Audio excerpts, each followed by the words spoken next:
D54 அதாவது போர் தொழில் director அவருடைய டைரக்ஷன்ல நம்ம தனுஷ் அவருடைய நடிப்புல இப்போதைக்கு தியேட்டருக்கு வர காத்துக்கிட்டு இருக்க ஒரு தமிழ் த்ரில்லர் திரைப்படம். அவருடைய போர் தொழில் டைரக்டருடைய ஃபர்ஸ்ட் திரைப்படம் போர் தொழில். ரொம்ப ஒரு வித்தியாசமான கதைக்களம்.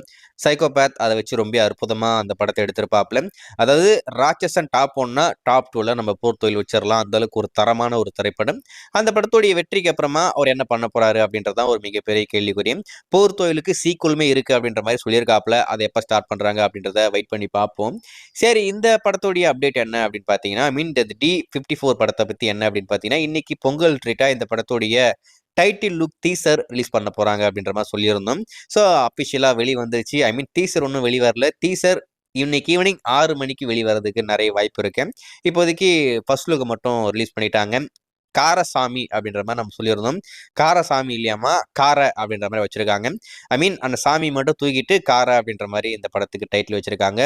ஆனா அவருடைய படங்களுடைய டைட்டில் சமீபத்தில் எடுத்து பார்த்தீங்கன்னாவே ரொம்பவே வித்தியாசமா இருக்கும். ஆனா இது ரொம்ப ரொம்ப வித்தியாசமா இருக்கு. 2 வார்த்தை தான் கார அவ்வளவுதான் போங்கடா அப்படின்ற மாதிரி சொல்லிட்டாங்க.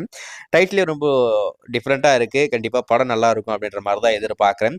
ஸோ வெயிட் பண்ணி பார்ப்போம். இன்னைக்கு ஈவினிங் 6 மணிக்கு இந்த கார படத்துடைய அபிஷியல் டீசர் வெளிவந்ததுக்கு அப்புறம் டைட்டில் லுக் டீசர் வெளிவந்ததுக்கு அப்புறம் அதை பார்த்துட்டு அது எப்படி இருக்கு அப்படின்னு சொல்லி நான் கண்டிப்பா அப்டேட் பண்றேன். படத்தை பொறுத்த வரைக்கும் சம்மர் கொண்டு வரோம் அப்படின்ற மாதிரி அதிகாரப்பூர்வமா அனௌன்ஸ் பண்ணி முடிச்சிட்டாங்க. கண்டிப்பா இந்த திரைப்படம் நம்ம தனுஷ் அவர்களுக்கு ஒரு மிகப்பெரிய வெற்றி பெற ஒரு படமா இருக்கும் அப்படின்ற மாதிரி நான் எதிர்பார்க்கிறேன். ஏன்னா சமீபத்தில் தனுஷ் நடிச்சில் வெளிவந்த திரைப்படங்கள் தியேட்டர்ல பெருசா போகவே இல்லை. இட்லி கடை பெருசா போல, அதுக்கு முன்னாடி குபேரா அந்த படம் இங்க பெருசா போல. இந்த படம் கண்டிப்பா நல்லா இருக்கும் அப்படின்ற மாதிரி தான் எதிர்பார்க்கிறேன். வெயிட் பண்ணி பார்ப்போம்.